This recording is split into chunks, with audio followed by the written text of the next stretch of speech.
Luis Bárcenas ha comparecido hoy en la comisión de investigación sobre la supuesta caja B del PP. Su estrategia era la de no hablar y lo ha conseguido a medias. Estrategia, por cierto, perfectamente legal en cuanto Luis Bárcenas está inmerso en varios procesos judiciales. Entre los principales titulares que ha dejado el extesorero, asegura que los donativos al PP los hacían los empresarios por cariño, que jamás se llevó nada de los fondos del partido y que nunca entregó ni cajas, ni puros, ni sobres con 500 euros al presidente del gobierno.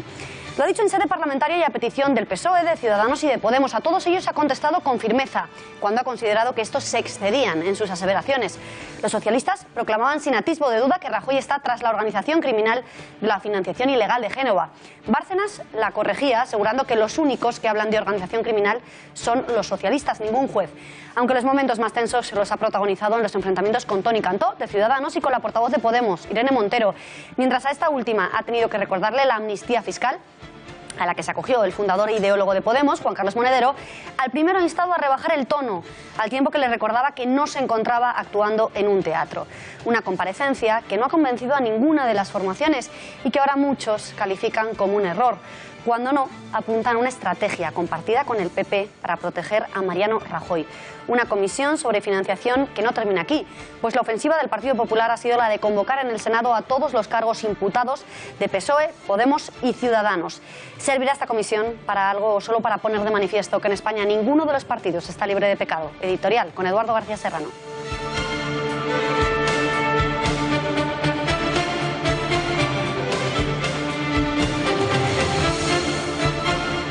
Buenas noches, Beatriz. Cuando el gran estadista Napoleón Bonaparte quería que un asunto quedara confinado en una zona de penumbra informativa y política, creaba comisiones de investigación, muchas comisiones de investigación, para que sus señorías se entretuviesen, almenándose de una importancia de la que carecían, mientras él hacía lo que creía que debía hacer. Para eso ha servido la comparecencia de Bárcenas en el Congreso. Para nada. Ni siquiera para que sus señorías brillasen dialécticamente, porque todos ellos están a años luz del talento parlamentario de los diputados bonapartistas. Se empeñaron en llevar a Bárcenas al Congreso para utilizarlo de sparring y como mero recurso propagandístico de sus propios partidos. Y entre los silencios del extesorero del PP y el par de estocadas que les ha asestado sobre la corrupción de sus propios partidos, han salido todos escaldados. Ahora les espera la comisión de investigación que el PP les ha preparado en el Senado para que todos los que gritan al ladrón, señalando al Partido Popular, expliquen de dónde salen los dineros con los que ellos se financian. Porque donde las dan las toman y en todas partes cuecen habas. Y en la financiación del PSOE y de Podemos, a calderadas.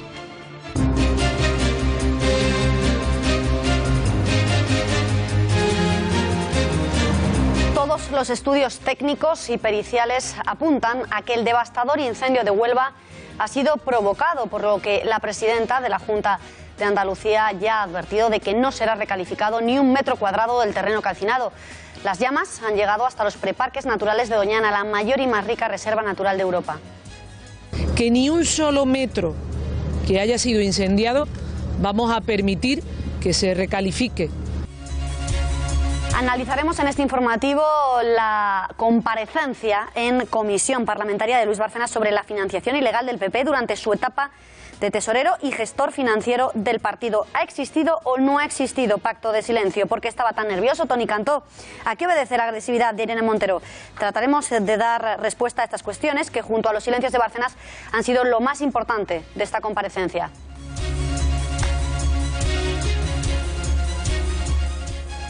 El necesario fortalecimiento de España. Bajo este título está teniendo lugar la sexta sesión del ciclo de conferencias organizadas por dos fundaciones, la Fundación Villa Cisneros y la Fundación Valores y Sociedad, cuyos objetivos son buscar soluciones para esa profunda crisis de valores que está viviendo España en estos momentos. En unos minutos les ampliaremos la información y les contaremos todas las conclusiones que están teniendo lugar en este foro de debate. Hoy se cumple un año de las elecciones que finalmente, y tras un largo periodo de interinidad gubernamental, llevaron nuevamente al PP al gobierno de España tras la abstención del Partido Socialista en la sesión de investidura de Mariano Rajoy. Analizaremos en qué posición están hoy las fuerzas políticas que propiciaron y protagonizaron el periodo de inestabilidad política más largo de la democracia española. El Tribunal Supremo de los Estados Unidos enmudece a los incondicionales enemigos de Donald Trump al autorizar la entrada en vigor de algunas de las partes del polémico veto migratorio del presidente norteamericano a ciudadanos procedentes de 7 países musulmanes cuyos gobiernos son abiertamente partidarios de la yihad.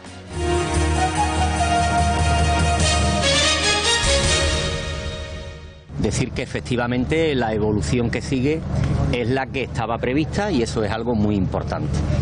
Esta noche, como saben, se ha hecho una labor muy importante, una labor muy dura, pero que ha dado resultados y el trabajo que se está haciendo a lo largo de la mañana con los medios aéreos, insisto, ha permitido que la evolución del incendio sea la prevista por los técnicos de extinción. El consejero de Medio Ambiente y Ordenación del Territorio, José Fiscal, ha asegurado hoy que la evolución del incendio forestal declarado el sábado en Moguer, Huelva, que afecta al entorno de Doñana, es muy buena, casi inesperada. Los 3 focos del fuego están perimetrados. Las condiciones meteorológicas están ayudando en las labores de extinción, por lo que durante la noche pasada han podido avanzar más de lo esperado. Unas 450 personas de las cerca del millar que tuvieron que ser realojadas como consecuencia de la evacuación de más de 2.000 por el incendio de Moguer permanecen realojadas en distintas instalaciones, mientras que ya se ha autorizado el regreso a urbanizaciones e instalaciones desalojadas de muchos de los lugares cercanos al fuego. La ministra de Empleo y Seguridad Social, Fátima Báñez, ha confiado en que el incendio quede este lunes totalmente controlado, al tiempo que ha lanzado un mensaje de prudencia, también de tranquilidad.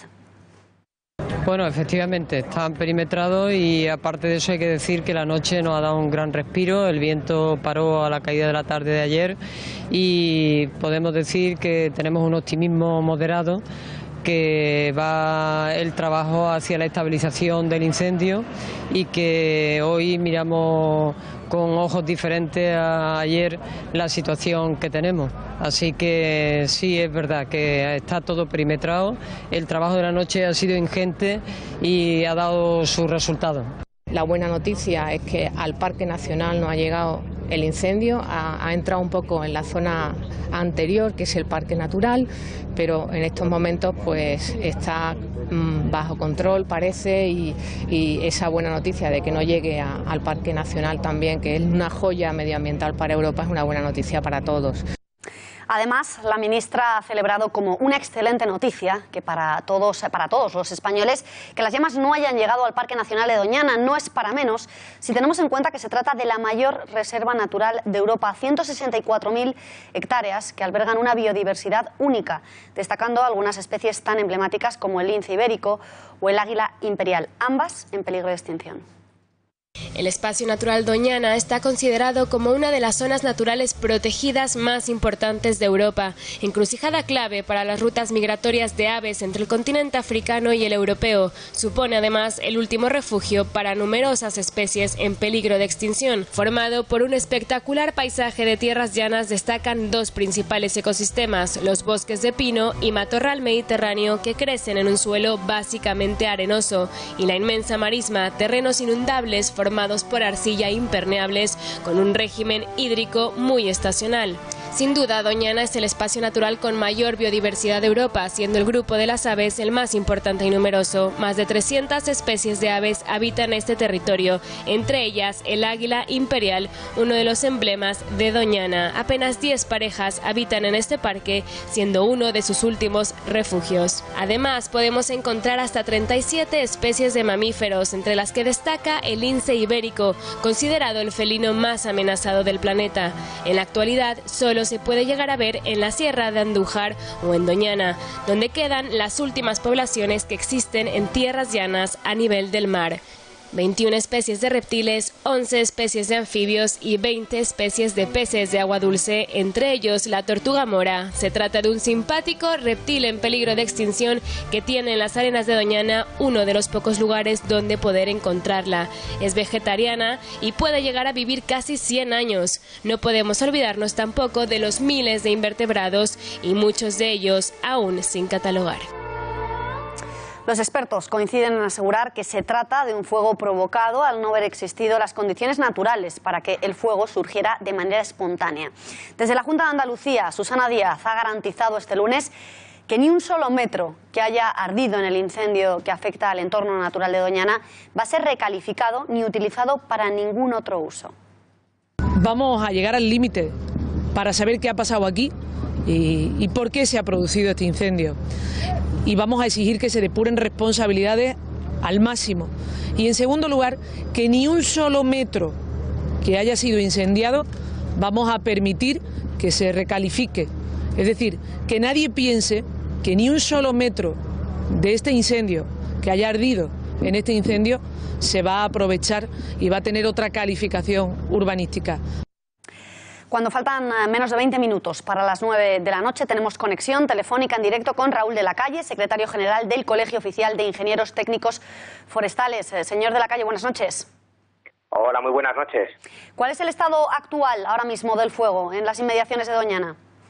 Bueno, las noticias que recibimos parece ser que el fuego ya está estabilizado y que los medios de extinción pues lo tienen delimitado y bajo control.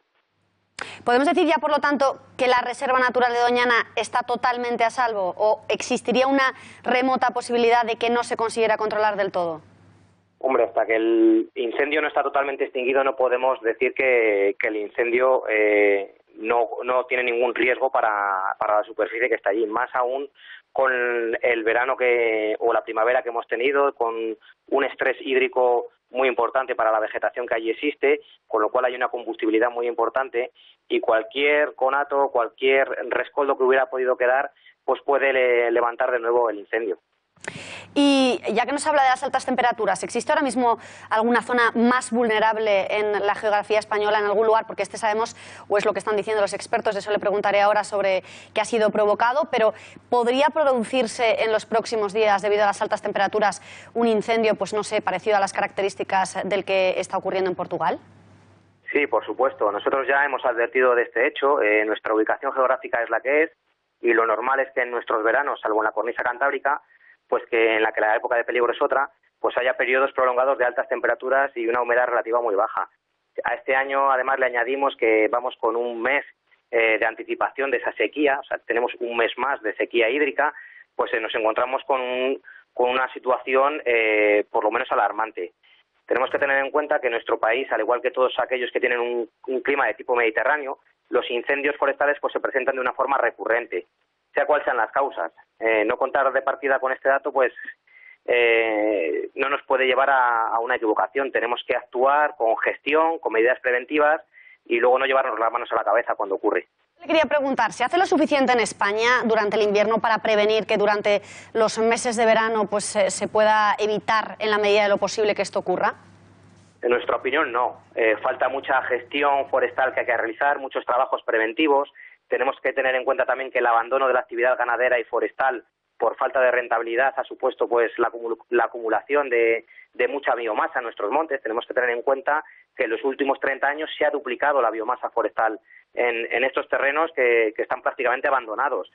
Si a ello le añadimos también la crisis que atraviesa el mundo rural, que pues nos lleva a que haya una pérdida de la capacidad de detección y de extinción inmediata.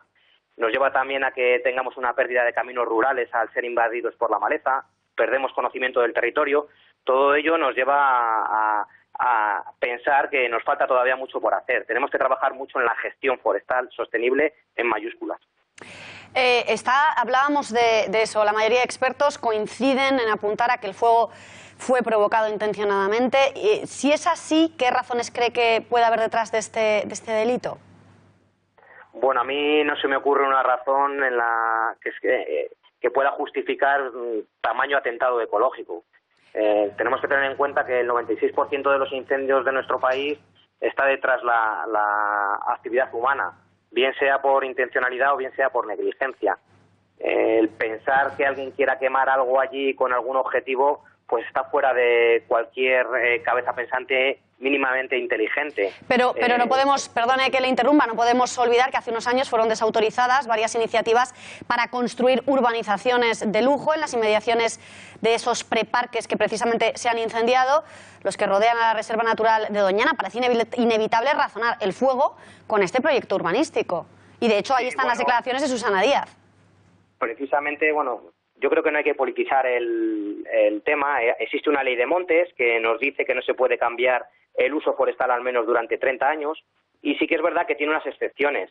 La excepción que nos viene a decir la ley es que con carácter excepcional la propia comunidad autónoma puede cambiar el uso forestal cuando concurran razones imperiosas de interés público de primer orden y que además tienen que ser apreciadas por ley.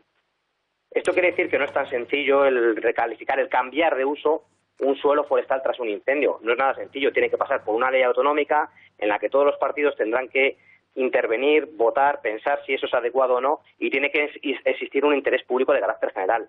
Desde que está la reforma de la ley de montes en vigor, no ha habido ni un solo caso de cambio de uso de suelo forestal para recalificar para suelo urbanístico. Ni un solo caso. ¿Cuánto tiempo calculan ustedes que va a tardar en recuperarse las zonas devastadas? Bueno, hay que ver primero la situación en la que han quedado, pero es previsible, conociendo un poco aquella zona, pinares de pino piñonero, abundante vegetación de matorral, retamares, etcétera. Estamos hablando posiblemente de 60-70 años para que pueda tener la misma condición que tenía en la actualidad. ¿Es cierto que España dispone de los equipos más capacitados y cualificados en extinción de incendios forestales, como se ha venido diciendo después del pavoroso incendio de Portugal? Sí, es cierto. Tenemos unos medios de extinción que son envidiables, quizá no debidamente reconocidos, también es verdad, que realizan un trabajo increíble, que actúan con una profesionalidad envidiable. En lo que fallamos realmente es en la otra parte, ¿no? En la prevención, en la gestión forestal. La defensa contra incendios forestales, muchas veces la sociedad se fija únicamente en la extinción y cuando acaba el incendio todo se olvida, pero nos tenemos que quedar con la política territorial que se hace en el territorio y con la gestión forestal que se realiza, o más bien que no se realiza en este caso. Pues Raúl de la Calle, muchísimas gracias por haber intervenido en este informativo y muy buenas noches. Muy buenas noches, muchas gracias.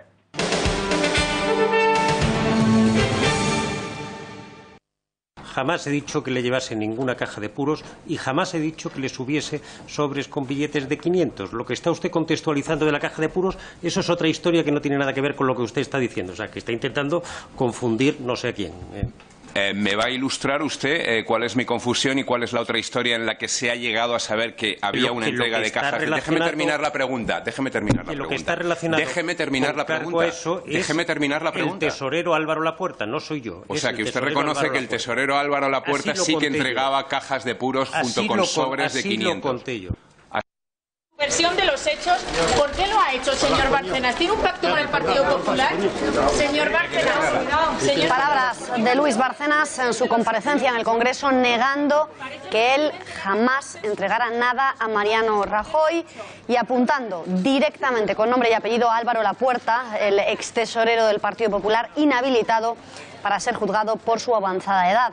Tras varias horas respondiendo a las preguntas de PSOE, Podemos y Ciudadanos, el que fuera tesorero del PP abandonaba el Congreso acosado por los periodistas y dando la callada por respuesta.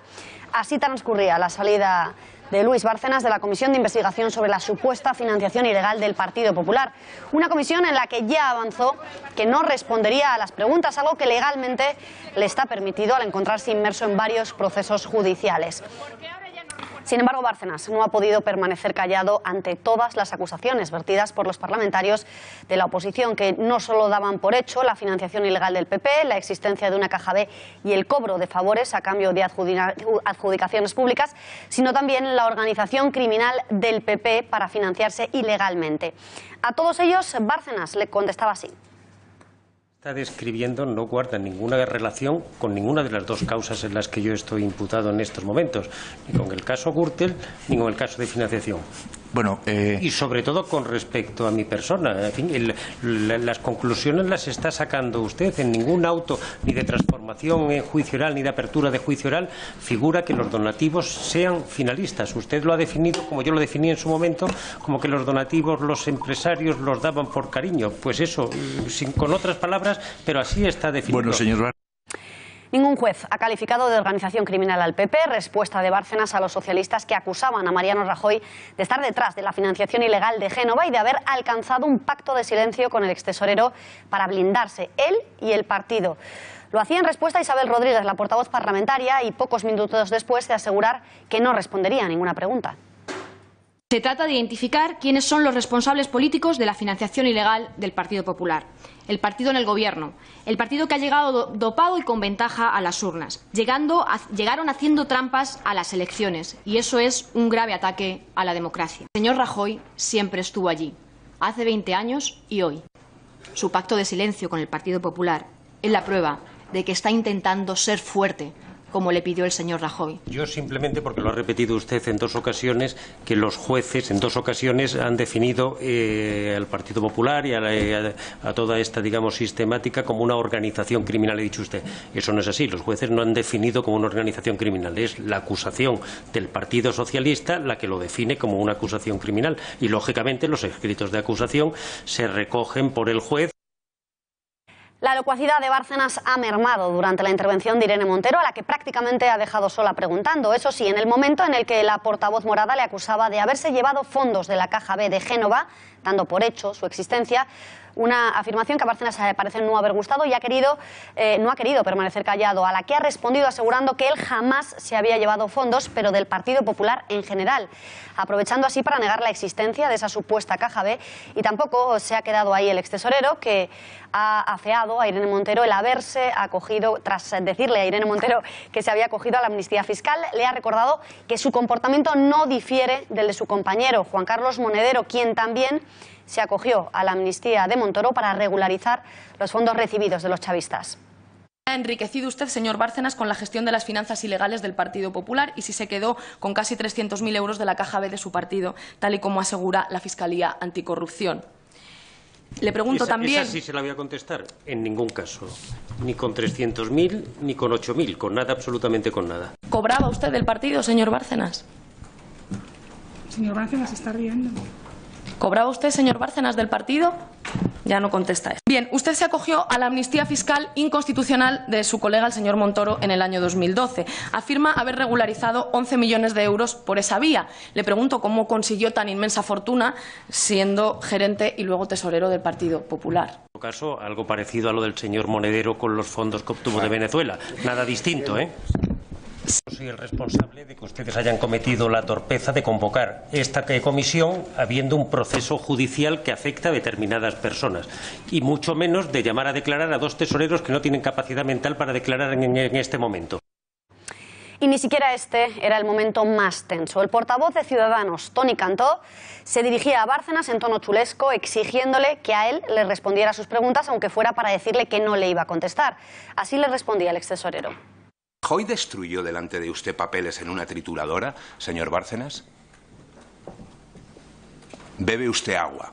Mire, señor Bárcenas, yo le voy a pedir que por respeto a esta comisión, a los ciudadanos que nosotros representamos y a la institución del Congreso, si no va a decirme nada, se tome al menos la molestia de verbalizarlo. ¿Puede verbalizar si me va a responder o no a la pregunta que le acabo de hacer de si Rajoy destruía papeles en una trituradora? Vamos a ver, le voy a verbalizar lo que dije al comienzo, que no voy a contestarle a ninguna pregunta. Es suficiente. Y si ese es su tono, mucho menos. Es suficiente, señor Bárcenas, es suficiente. Ya veo que le divierte y se ríe usted. Pero le pido que a partir de ahora, por lo menos mientras yo le pregunte, usted me responda. Sí. Al menos no voy a contestar. Sí, y usted no actúe como si estuviese en una obra de teatro. Sí, es usted muy gracioso. Y usted como si estuviera no sé, en el salón de una película de vaqueros e indios, señor Bárcenas. Con este rifirrafe, Toni Cantó se convertía en el protagonista del día y como cada día en el Gato al Agua van a contar con él, van a contar con el que se ha convertido en el protagonista del día. Será a las 10 de la noche, no se lo pueden perder, pero seguimos analizando la actualidad. Por su parte, el Partido Popular, sin dirigirse a Bárcenas, acusaba a la oposición en bloque de abrir una causa general contra el partido en el gobierno. Porque el sentido de hacer oposición de muchos aquí solo consiste en desgastar al partido del gobierno, al precio que sea, utilizando las calumnias que se necesiten, las que hagan falta, tirando del barro y del ventilador. Esa estrategia a largo plazo, señorías, no funciona. Podrá ser un atajo, podrá darles un titular, pero no funciona. Tras la comparecencia de Bárcenas, muchos han hecho examen de conciencia. Ha sido el caso de Joan Tardá, de Esquerra, que valora ahora como un error haber citado al extesorero, una opinión que sorprendentemente coincide con la del Partido Popular, formación desde la que aseguran que esta comisión va a quedar en nada. En el PSOE se explican que vaya a quedar en nada ese silencio de Bárcenas, acusando al PP de haber llegado a un pacto de silencio con él para blindar al presidente. Pretendemos que usted se levante y pida perdón.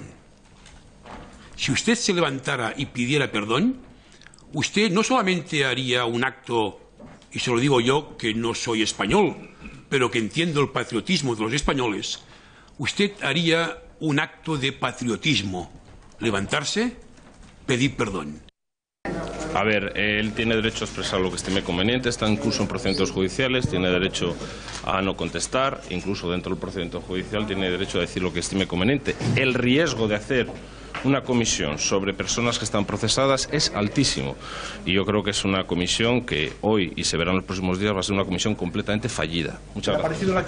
Digo que esta es una estrategia del Partido Popular porque quizá en algún momento el Partido Popular trató de convencer a los españoles de que Bárcenas era alguien que, digamos, trabajaba por su cuenta al margen del Partido Popular y que el Partido Popular era, digamos, una organización contra la que Bárcenas había atentado con sus actuaciones. Lo cierto es que en este momento queda al descubierto en toda su crudeza, después de los finiquitos en diferido, etcétera, y de la estrategia compartida de silencio que tienen en este momento de no dar explicaciones, que el caso Bárcenas no era el caso Bárcenas, sino que era el caso PP y el caso Rajoy.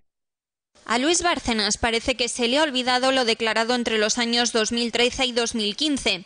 El extesorero parece que ha tenido tiempo de reflexionar y en su comparecencia en la Cámara Baja recogía velas. Ni sombra de aquellas duras declaraciones contra el PP, del que afirmó que todos sus dirigentes cobraban sobresueldos. Ellos cobraban un complemento de sueldo en B, o sea, en efectivo, sin retención de ningún tipo. Hoy casi parecía defender a la formación en la que trabajó. Pero no es el juez, son ustedes los que dicen que es una organización criminal. Tampoco ha lanzado ningún recadito a Rajoy, de esos a los que nos tenía acostumbrados. Que en fin, que yo le he hecho caso y en fin, le doy las gracias.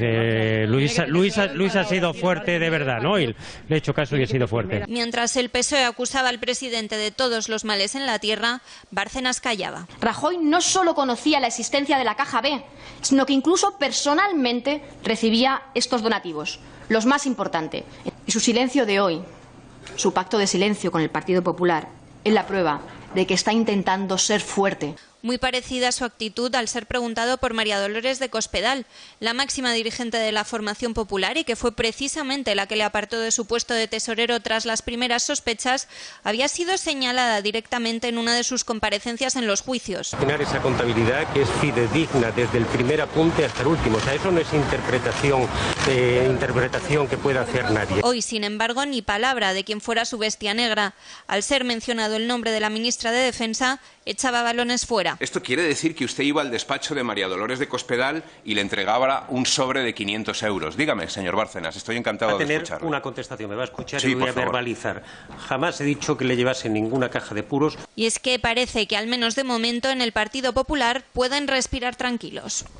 Es cierto lo que apuntan desde el Partido Socialista. De lo que no hay duda es de que la actitud mostrada por Bárcenas en los últimos meses dista mucho de sus anteriores advertencias cuando amenazaba con tirar de la manta. Es el silencio del extesorero fruto de una estrategia conjunta con Génova. Lo sometemos ya a nuestro cara a cara, hoy con Gonzalo Bans y Eduardo García Serrano. Eduardo, empiezas tú. Buenas noches a los dos. Buenas noches, Gonzalo, Beatriz. Pues efectivamente es cierto que hay un pacto de silencio. Por su propia naturaleza, los pactos de silencio nunca se explicitan, nunca se explican, nunca se dice hemos llegado a un pacto de silencio, porque si no, no es un pacto de silencio. Pero la actitud del Partido Popular hoy en la comisión de investigación a la que ha acudido Bárcenas no han realizado ni una sola pregunta, ni una. Nos deja bien claro que hay un pacto de silencio. Buenas noches, Eduardo. Buenas noches, Beatriz. Ya nos dirás, Eduardo, cuáles son tus fuentes, si te has reunido con Bárcenas recientemente, has estado en Génova y te han confirmado lo que acabas de decir. Para hacer tal aseveración debes tener unas fuentes que yo nunca dudo de tu credibilidad periodística, con lo cual te creo, fíjate lo que te digo. Pero, Eduardo, sinceramente, decir que hay un pacto de silencio cuando Bárcenas ha dicho hoy, no sé si es que no estabas en el informativo, ¿qué te ha ocurrido? Que sí que existía esa caja B, pero que era la puerta y no él quien daba el dinero. Hombre, Eduardo, de pacto de silencio... ¿Por qué no ha preguntado el PP? Vamos a ver, Gonzalo, los pactos de silencio, vuelvo a repetir, buscan ese espacio de confort para ambos implicados, y en Sicilia tienen un nombre muy claro y estremecedor. Se llama omertá, ley del silencio, que es lo que ha jugado hoy el Partido Popular a cambio de no se sabe qué con Luis Bárcenas, evidentemente. Yo estoy convencido de que no existe ese pacto de silencio. Yo creo que Bárcenas sabe mucho, sabe muchísimo, que en el Partido Popular no les conviene tener a Bárcenas, digamos, de una manera enfrente, encarado, enemistado por lo que pueda decir o hacer, con lo cual yo creo que es una táctica prudente de no hacerse daño, pero no creo que hayan hablado ni él de Bárcenas con Cospedal ni sus abogados. Yo creo que en el PP hay mucho más miedo de lo que dicen a lo que pueda decir Bárcenas, y de ahí su reacción. Pues se ha acabado el tiempo, gracias a los dos, buenas noches. La comisión de investigación no aporta nada a la lucha contra la corrupción, así lo habría trasladado Mariano Rajoy a su ejecutiva en la reunión del comité ejecutivo con el que hoy Génova ha contraprogramado la comparecencia del extesorero, asegurando al tiempo que las conclusiones sobre la supuesta financiación ilegal que afecta a su partido están ya pactadas por la oposición. Según otras fuentes, el presidente del Gobierno habría también manifestado que la comisión está disparatadamente concebida. Unas palabras que el vicesecretario de Comunicación del partido no ha querido valorar, aunque sí ha mostrado a los periodistas la total tranquilidad de los populares. Nosotros estamos igual de tranquilos que hace una semana y que hemos estado siempre. Este es un partido que está muy por encima de comisiones de investigación y que responde ante la justicia si la justicia así lo determinara, cosa que por ahora no ha hecho. Cuando el reloj marca las 9:02 de la noche, nos vamos en directo hasta el auditorio de la Mutua madrileña, donde en estos momentos se está celebrando la 6ª sesión del ciclo de conferencias El necesario fortalecimiento de España. Para conocer el desarrollo de ese foro de debate, conectamos en directo con nuestra compañera María Matos. María, ¿cuáles han sido las principales conclusiones de los ponentes? Buenas noches.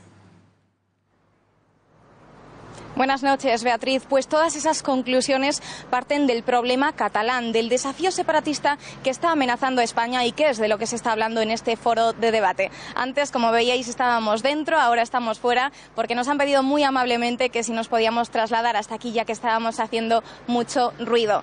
Ya llevan más o menos una hora y algo, el aforo está prácticamente completo y sí que hemos visto algunas caras conocidas, como por ejemplo la de Esperanza Aguirre o la de Jaime Mayor Oreja, que por cierto preside una de las fundaciones que organizan el acto. Al comienzo se han formulado dos cuestiones. ¿Debería de modificarse la Constitución? ¿Habría que aplicar el artículo 155? Son cuestiones, son preguntas que preocupan mucho tanto a todos los invitados como al moderador del debate, como a Ignacio Camuñas, y en la que todos han coincidido en algo. Todos ellos han dicho que Cataluña, que la Generalitat debe hacer cumplir la ley, debe de cumplir la ley. Creo que hay dos vías. La primera podría ser utilizar el Código Penal, porque estamos ante un claro delito de rebelión. Y la segunda medida, que es de otro carácter, podría ser, dentro del marco de la Constitución, la aplicación del artículo 155. Claro, es un artículo perfectamente constitucional y perfectamente asumible.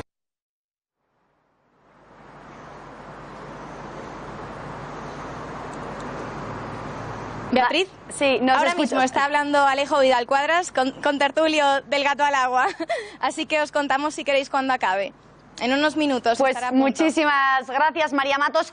En unos momentos volvemos contigo, quédate ahí y cuéntanos cómo se desarrolla ese acto. Gracias y buenas noches.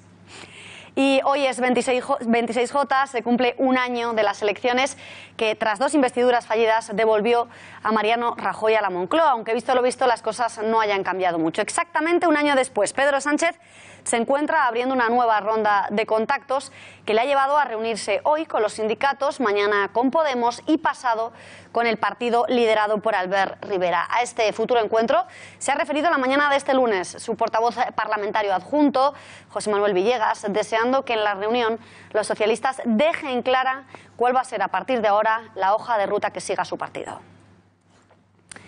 Y a un hipotético encuentro con el secretario general de los socialistas han aludido también desde el Partido Popular. Ha sido Pablo Casado quien ha pedido normalidad en las relaciones entre Mariano Rajoy y Pedro Sánchez, apenas 48 horas después de que el portavoz del Gobierno, Íñigo Méndez de Vigo, asegurara que Rajoy está totalmente dispuesto a reunirse con Sánchez cuando éste quiera.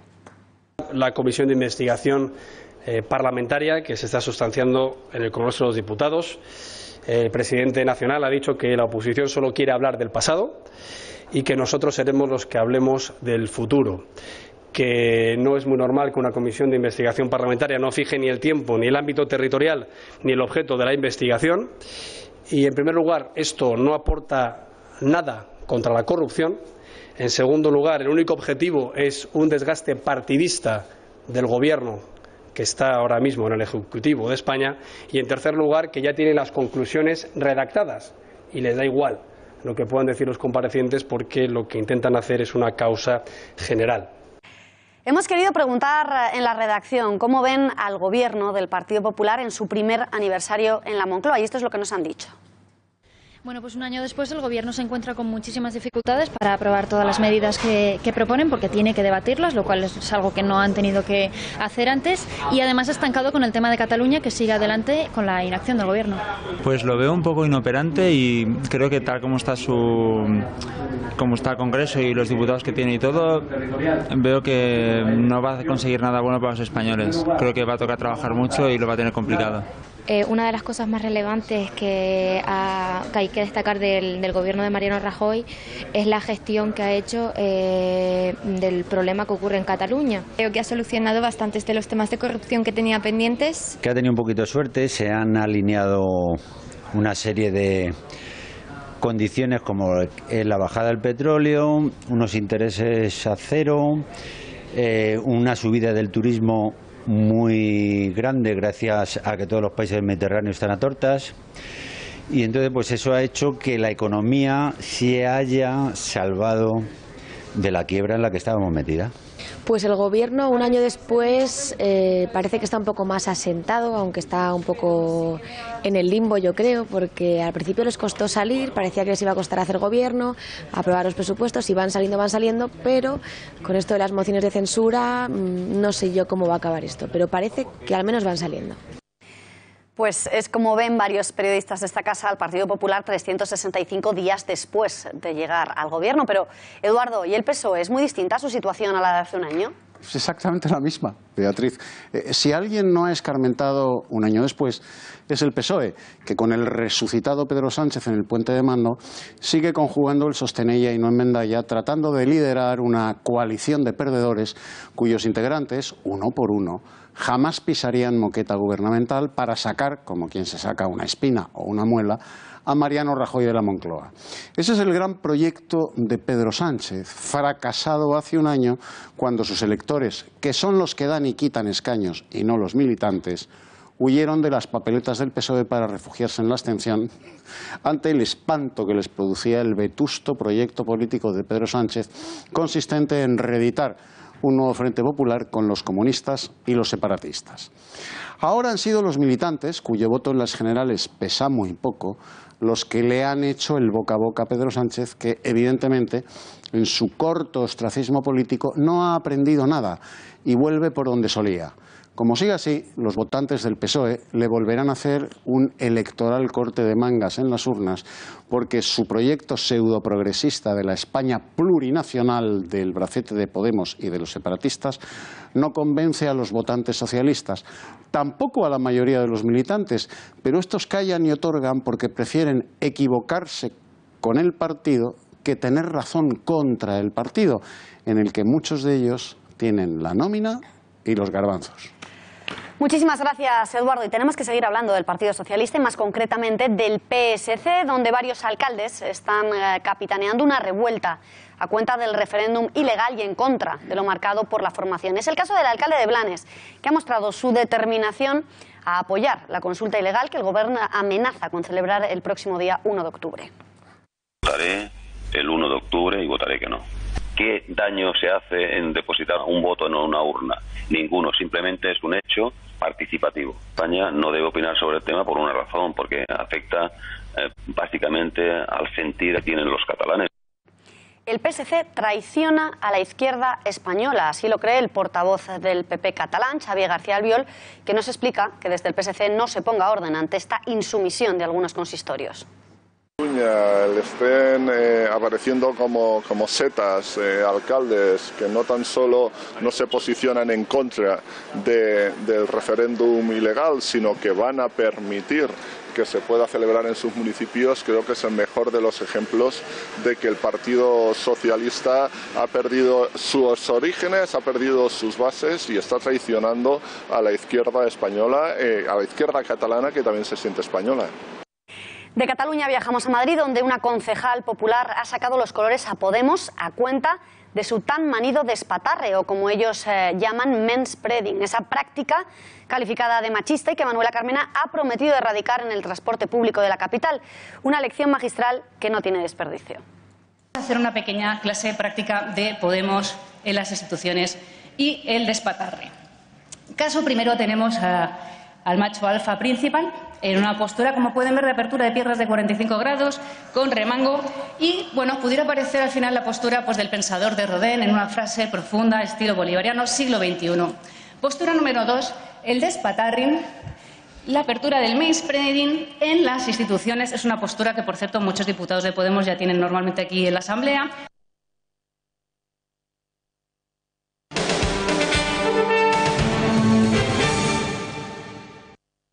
Pues el ya conocido excomisario José Manuel Villarejo, el agente encubierto, cuyo nombre está ligado a algunos de los más importantes casos recientes de corrupción, desde el del pequeño Nicolás al ático de Ignacio González, pasando por la llamada Operación Cataluña o el supuesto acoso del empresario López Madrid, parece empeñado en seguir en boca de todos. Y es que este fin de semana ha concedido entrevistas tanto al digital OK Diario como a la cadena de televisión La Sexta. En ellas nos ha dejado sorprendentes titulares, como uno, según el que afirma que fue Margarita Robles, magistrada y ahora portavoz del PSOE en el Congreso, quien le encargó el famoso informe Veritas que vinculaba al juez Baltasar Garzón delitos relacionados con narcotraficantes y prostitutas. Aún así, quienes peor parados salen con sus confesiones son algunos de los máximos responsables de Interior.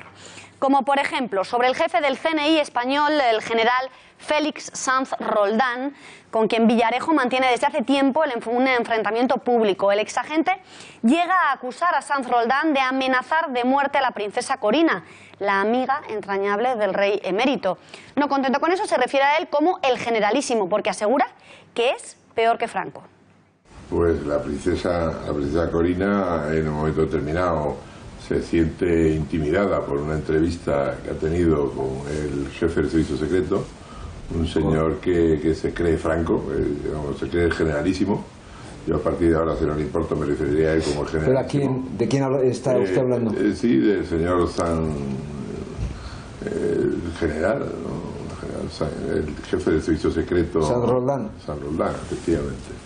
Y este señor pues va a ver a Londres y la amenaza de muerte.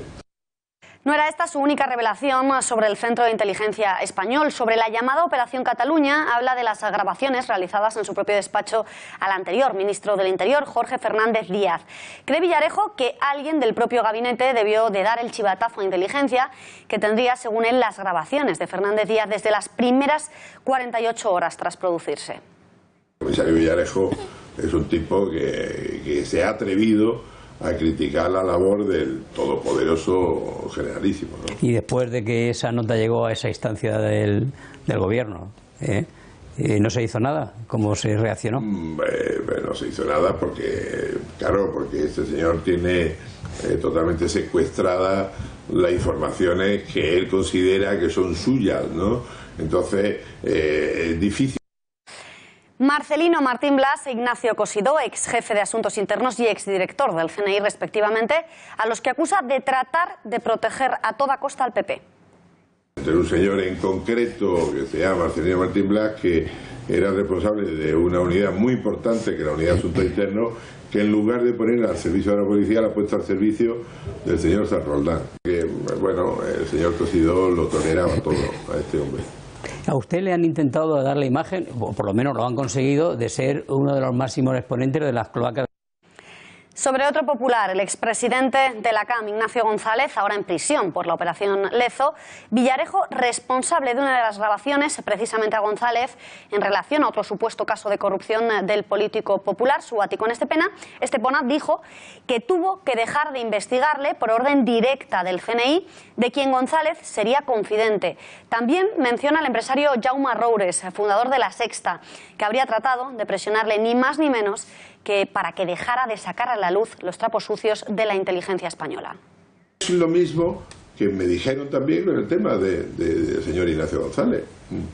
O te apartas porque este señor colabora con nosotros, o de lo contrario tendrás problemas. Es decir, se filtra una grabación que yo le he hecho al señor Ignacio González, donde queda muy claro que no reacciona como un señor inocente cuando un policía le dice en plan coloquial, bueno, a ver cómo esto lo arreglamos, ¿no? Es decir, un señor que era el vicepresidente de la Comunidad de Madrid, cuando yo le hablé en un tono cómplice o de complicidad, simplemente para ver cómo reaccionaba, lo normal que hubiera dicho, oiga, comisario, váyase a tomar viento. Altas personas de Izquierda Unida, del Partido Comunista, me piden que, por favor, que para limar asperezas y tal, el señor Roure quiere mandarme una persona de su máxima confianza. Les llama la atención un periódico más bien muy de izquierda que nunca hable mal del CNI, lo cual eso es meritorio para el CNI, que ha conseguido penetrar ese medio y tenerlo a su disposición. El hedor de las alcantarillas empieza a inundar el sistema. Eduardo, ¿cambiarán algo estas declaraciones de Villarejo? No. No, porque nosotros no estamos por la labor de cambiarlo y somos quienes tenemos que cambiarlo. El enfrentamiento desatado por las declaraciones del excomisario Villarejo contra el general Sanz Roldán, sin más respuesta que el silencio personal y jurídico del poderoso jefe del CNI, más allá de la naturaleza atroz de las revelaciones de Villarejo, mimado y temido por lo que se sabe que sabe y por lo que se supone que sabe, es la constatación de nuestra propia pequeñez como individuos, como ciudadanos, frente a los resortes del Estado manejados por individuos cuya supuesta vocación de servicio muta, al probar el néctar de la impunidad del poder, en una suerte de pretorianismo que utilizan en beneficio propio socapa del socorrido argumento de la seguridad nacional. Cobremos conciencia de lo poco que somos, de lo pequeños que somos. Cobremos conciencia de que solo somos el recurrente argumento, tan necesario e imprescindible, eso sí, que valida y legitima sus manejos pasando por las urnas una vez cada 4 años. Walter Noble escribió un libro impagable sobre las relaciones íntimas entre el AMPA y el poder político en el Chicago de los años 20 y 30 del siglo pasado. Se titula Gángsters de Chicago.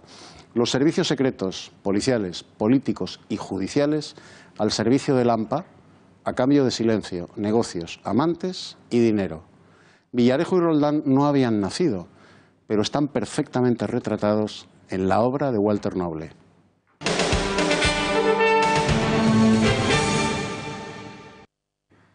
Volvemos al Paseo de la Castellana. Está con nosotros una de las ponentes de la conferencia sobre el necesario fortalecimiento de España. Saludamos ya a Teresa Freixes, jurista especialista en Derecho Constitucional. Señora Freixes, buenas noches. Hola, buenas noches. En su opinión, ¿hay que reformar la Constitución, sí o no? Y en caso afirmativo, ¿qué es lo primero que hay que cambiar? A ver, esto del sí o no es muy relativo. Hay que pensar quizás en si la tenemos que reformar. En estos momentos yo veo difícil que se den las condiciones objetivas como para poder abordar una reforma. Aunque sí que es cierto que habría que hacerla. Quizás habría que haberla hecho hace ya bastante tiempo, cuando se empezó a ver que algunas de las regulaciones estaban quedando ya, digamos, agotadas. ¿Qué es lo que se tendría que reformar? Pues bastantes cosas, pero repito, quizás es momento de pensarla más que de hacerla, porque hay demasiadas declaraciones de sí o no de reforma constitucional y poco pensamiento alrededor de ello. Lo que atañe a Cataluña, ¿qué artículos de la Constitución habría que modificar y cómo, para que no se den esas ambigüedades que permiten a los independentistas insistir en su desafío? Bueno, eso no creo que sea una solución, la reforma constitucional. Primero porque ellos no quieren entrar ahí. Es decir, ellos lo que quieren es otra cosa, su juego es diferente. No entrarán en una reforma. Lo que se tiene que hacer es aplicar la Constitución en todos sus términos y aplicarla de la manera más eficaz y efectiva posible.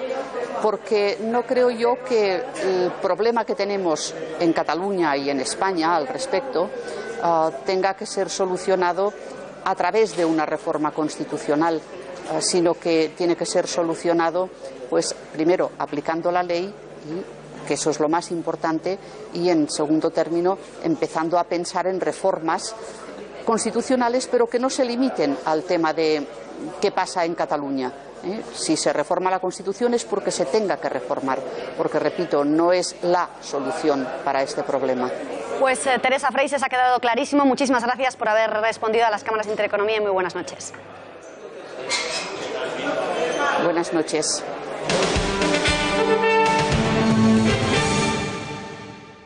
Como una victoria para la seguridad nacional, así ha celebrado Donald Trump el cambio de criterio del Supremo sobre la entrada en vigor del veto migratorio tumbado anteriormente por la justicia, que prohibía la entrada en territorio estadounidense de refugiados y nacionales de 6 países de mayoría musulmana. Aunque eso sí, ahora establece una excepción. La prohibición no podrá aplicarse a ciudadanos extranjeros que tengan una relación creíble, bona fide, califican, con personas o entidades en Estados Unidos, es decir, algún vínculo con el país a nivel familiar, laboral, educativo o de cualquier otro tipo. El veto ha sido aprobado de forma unánime, lo que significa que la administración Trump va a poder imponer una prohibición de 90 días a los viajeros procedentes de Libia, Irán, Somalia, Sudán, Siria y Yemen, y una prohibición de 120 días a todos los refugiados que ingresen a Estados Unidos, con la excepción señalada por el tribunal, por lo que a partir de 72 horas se va a poder negar la entrada al país a los individuos que no tengan familiares en territorio estadounidense o que no hayan tramitado ya su ingreso para trabajar. Para conocer con exactitud lo decidido por el Supremo estadounidense, hablamos ya con un experto en política norteamericana, Julio Llorente. Muy buenas noches. Buenas noches. Lo primero de todo, ¿qué le parece la decisión del Supremo de dar marcha atrás y aceptar ahora el polémico veto de Trump? ¿Por qué cree que en 6 meses han cambiado de criterio? Bueno, yo creo que es una decisión acertada, porque digamos que la suspensión del segundo veto migratorio de Trump por parte del juez federal de Hawái era un tanto arbitraria, basada, creo, en supuestos ideológicos más que en una verdadera atención a las leyes norteamericanas y a la propia Constitución. El hecho de que haya sido refrendada temporalmente la ley o la orden ejecutiva promulgada por Trump no hace sino denotar que verdaderamente los jueces de la Corte Suprema están convencidos de que esta se promulgó acorde a derecho. Y luego no es tanto un cambio de criterio como una respuesta a la demanda o al recurso que interpuso la administración Trump como consecuencia de la suspensión del segundo veto migratorio. En realidad es una victoria a corto plazo, ¿no? Porque el tribunal revisará la legalidad de este veto en otoño, así lo ha dicho. Sí, bueno, es una victoria a corto plazo, pero es una victoria. Hemos puntualizado ya el hecho de que haya sido una decisión tomada por unanimidad, por todos los miembros del Tribunal Supremo. Eso es sin duda una victoria. Es reconocer que el juez que suspendió el segundo veto migratorio estaba inequívocamente equivocado. Y además es una victoria de cara a su electorado, porque hace poco vi una encuesta en Estados Unidos que desvelaba que el apoyo popular al veto migratorio de Trump, después de los atentados que se han sucedido este mes en Europa, se había incrementado. Entonces, sí es una victoria para Trump y creo que una victoria también de cara a su electorado. Por otra parte, ¿cuál de los 2 vetos se ha aceptado? ¿El primero de ellos, que prohibía la entrada a ciudadanos de Irak y ponía un veto indefinido a los procedentes de Siria? ¿O el segundo, en el que Irak no se encuentra entre los países vetados y el veto para Siria se reduce a 120 días? El veto que se ha aprobado es el segundo, que introducía pues las modificaciones que ha comentado. Primero excluía a Irak de la lista de países sujetos al veto, que son Libia, Somalia, Yemen, Irán, Sudán y Siria. Y por otra parte excluía a los inmigrantes ya residentes de manera legal y procedentes de estos países, ya residentes de manera legal en Estados Unidos. Digamos que era un veto más moderado, más potencialmente admisible por parte de los opositores de Trump, por parte de los detractores de Trump, y es el que ha refrendado la Corte Suprema, porque es al que recurrió el gobierno de Trump. Por otro lado, ya el mismo gobierno de Trump había reconocido su derrota con el primer veto migratorio al impulsar un segundo veto. Ya estaba reconociendo que el primer veto era erróneo o presentaba ciertos defectos y se necesitaba un segundo veto más elaborado, con menos, digamos, ambigüedades legales. ¿Y por qué precisamente Trump ha elegido esos países y no se incluyen otros, como Afganistán, Egipto, Arabia Saudí, bueno, por poner algún ejemplo? Bueno, este es un tema espinoso. El hecho de que Arabia Saudí no forme parte del veto, o del llamado veto por los medios de comunicación, es verdaderamente curioso, porque por todos es conocido que Arabia Saudí financia muchas mezquitas en las que se predica el fundamentalismo islámico, el salafismo, y por tanto también el odio a las costumbres occidentales. También es poco justificable que Irán, un país de mayoría chií, esté incluida en ese veto cuando son escasos, o por no decir casi inexistentes, los terroristas musulmanes chiíes. La mayoría de ellos pertenecen a la rama del Islam suní. Por tanto, hemos de reconocer que en el aspecto de no incluir a Arabia Saudí y sí de incluir a Irán, responde a puros intereses estratégicos. ¿Y esa excepción que incluye el Supremo, esa bona fide, puede convertirse en un coladero para terroristas? Bueno, yo no hablaría de coladero, pero sí puede ser una vía de entrada. Yo creo que tiene más importancia en este sentido el hecho de que no se haya incluido a países como Arabia Saudí y Afganistán, que el hecho de que haya ciertas excepciones, que al fin y al cabo son excepciones. Creo que es más grave, pues como he comentado, el hecho de que no se haya incluido a Arabia Saudí y Afganistán en este veto, porque son dos países que verdaderamente están ejerciendo de nido de yihadistas en este momento. Julio Llorente, gracias por habernos ayudado a comprender este polémico veto y buenas noches. Gracias a vosotros. Pues volamos al Reino Unido, donde Theresa May gobernará en minoría tras su acuerdo con el Partido Democrático Unionista de Arlene Foster. Lo harán a cambio de 1.000 millones de libras, unos 1.300 millones de euros para la autonomía de Irlanda del Norte. El gobierno de May necesitaba el apoyo de los 10 diputados del ultraconservador DUP norirlandés, pro-británico y protestante, tras haber perdido la mayoría absoluta de las elecciones generales el 8 de junio. Hasta aquí el informativo de esta noche. Les dejamos con Tiempos Modernos, después Gracias por Nada, y a las 10 de la noche, se lo decíamos antes, Tony Canto, protagonista del día, estará en El Gato al Agua. No se lo pierdan. Nosotros volvemos mañana.